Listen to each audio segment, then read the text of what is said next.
I would say on leadership, 90% experience, 10% school. It's been all about where you've been, not being afraid to try something, not being afraid to do something.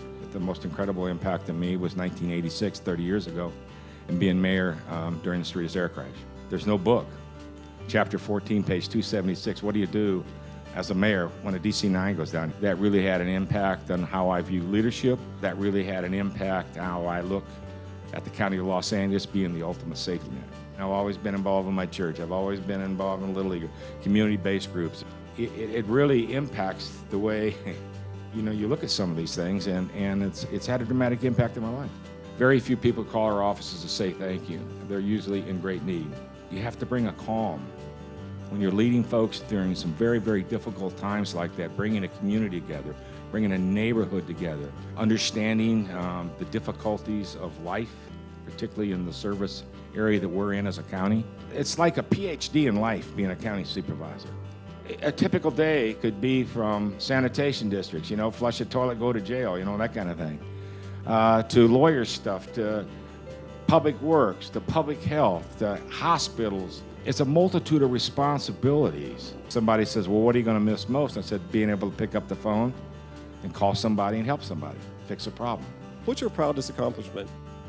Oh, there's no question, the Safe Surrender Program. It was the best form of government I've ever seen come together quickly and up and operating within 30 days. And it's been 146 lives saved, and 146 brave mothers did the right thing to turn over the babies. Choices and consequences. You make good choices, good things happen. You make bad choices, bad things happen. Some of those choices are forced upon you. Some of the consequences are forced upon you. And how you deal with those, I think, is really important. Never be afraid of leadership. Never be afraid to put yourself in a position to lead. To do it in a way that it's not about you, but do it in a way that is good for the common good, for those you represent, spending the extra hours, not being afraid to get your hands dirty, not be afraid to make a decision, and not apologize for that decision, but also being willing to listen if it's wrong, be able to change course. I knew the jobs of my staff better than they did. And I think leadership, there's a lot to be said about institutional knowledge. I think it's important to nurture young people, to have these management training programs. The public service is not a bad career.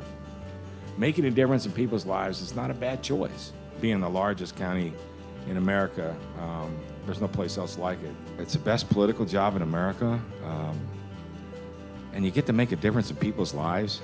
It's a very intense job on all fronts, but it's really the vulnerability of those that we serve each and every day here in the county in whatever way, shape, or form. We do it through all our departments, through all our safety net issues that have really driven me in my political career and keep me going.